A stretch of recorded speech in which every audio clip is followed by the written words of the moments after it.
What is up, YouTube? Blue Collar Success here, and today's video I'm going to be talking about, there's so many people that are wondering what they should do with their life, either after high school or college didn't work out. What should you do with your life? Now, I'm not going to be like, oh, just go into the trades.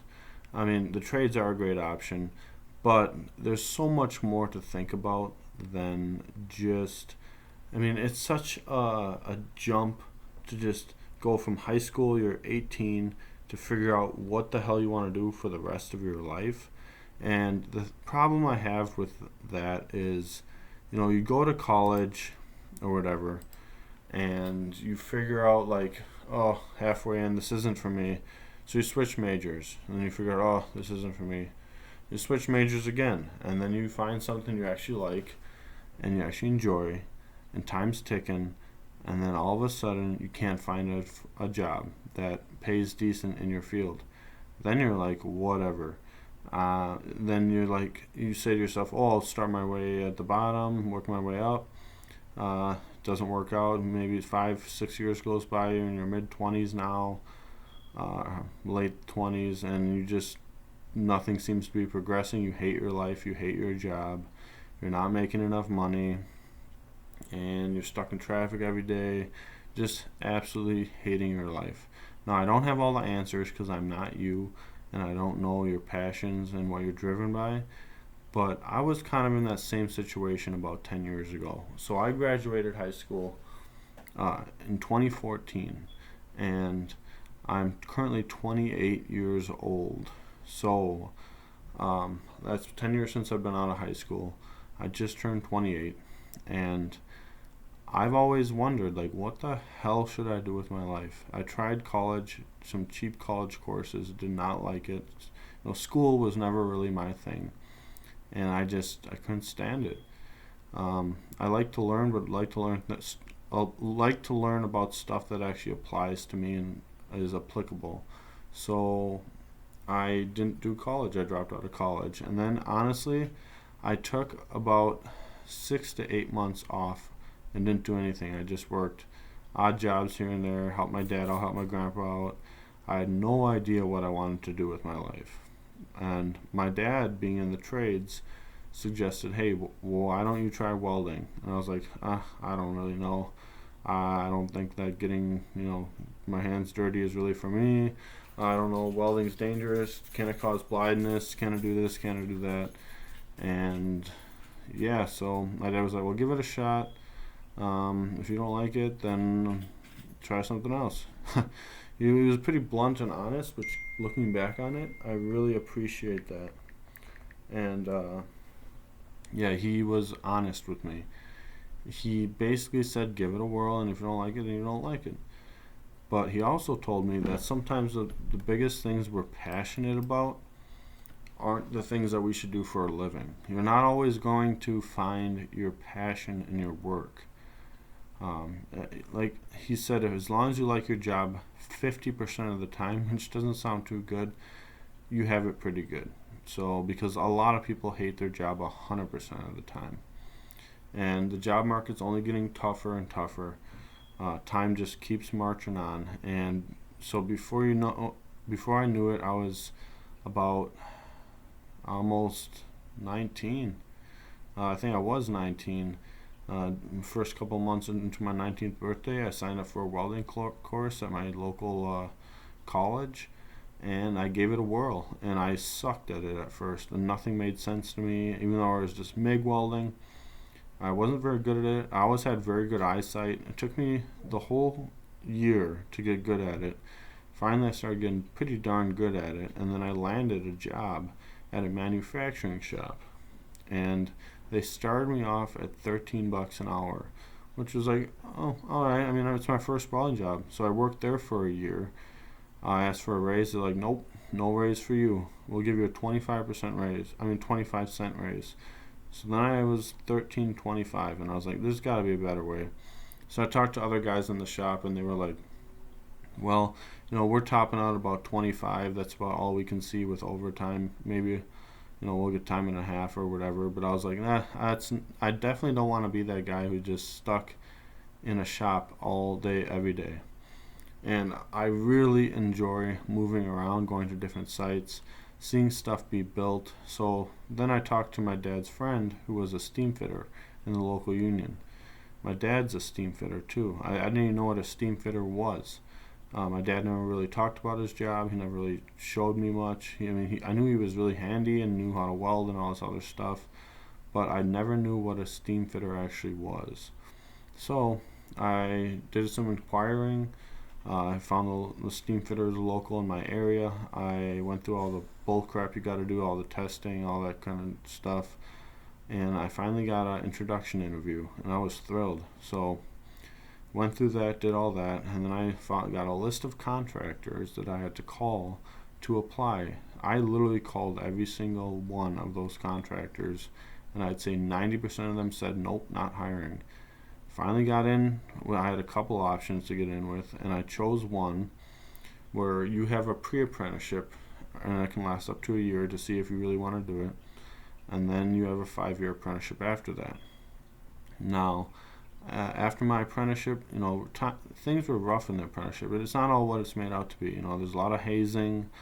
Guys don't really like to, tell you information. This isn't always the case. This is just my experience, but yeah. So the trades are definitely not for everyone. They're definitely not for soft people, and it's kind of like the military. In a way, in a sense, you will get bullied, you will get made fun of, but I don't really care about that stuff. My skin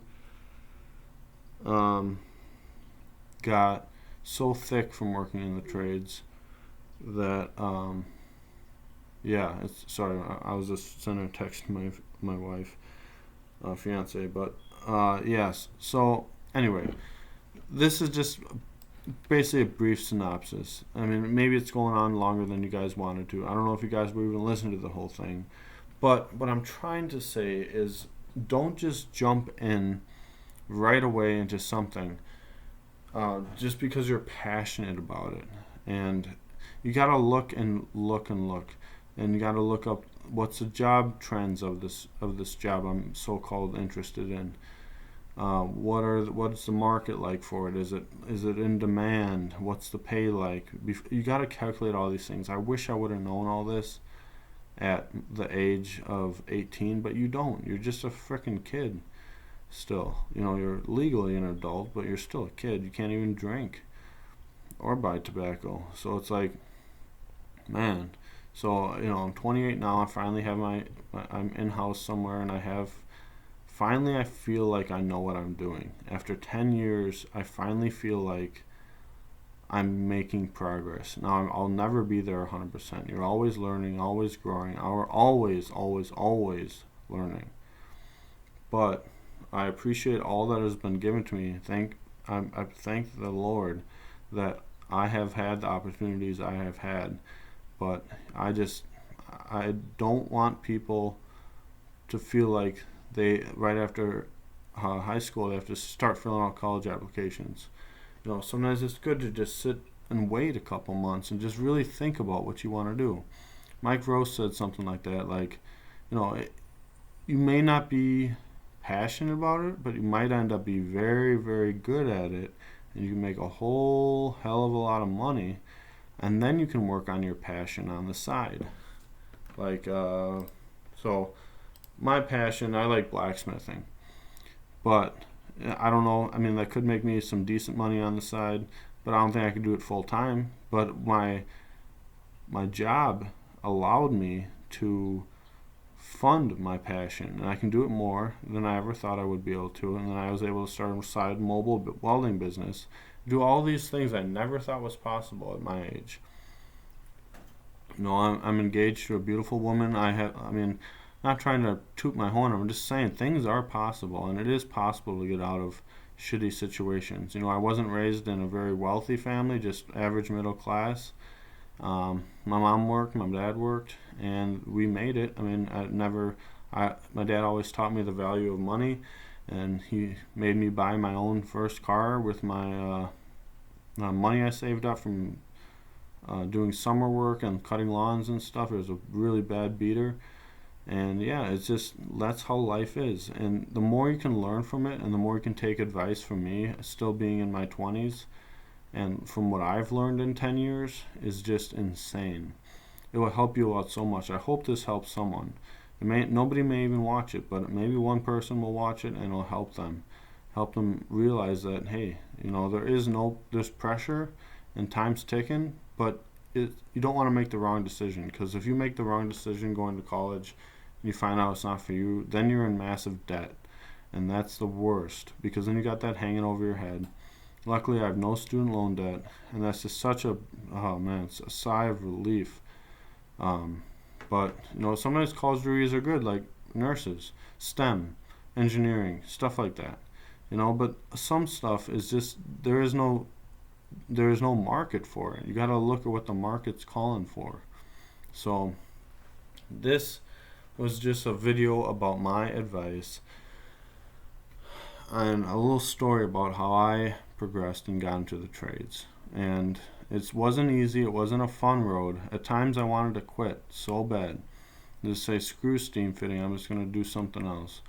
But I stuck with it. It built grit and determination, and here I am today, still a steam fitter, and I would not have it any other way.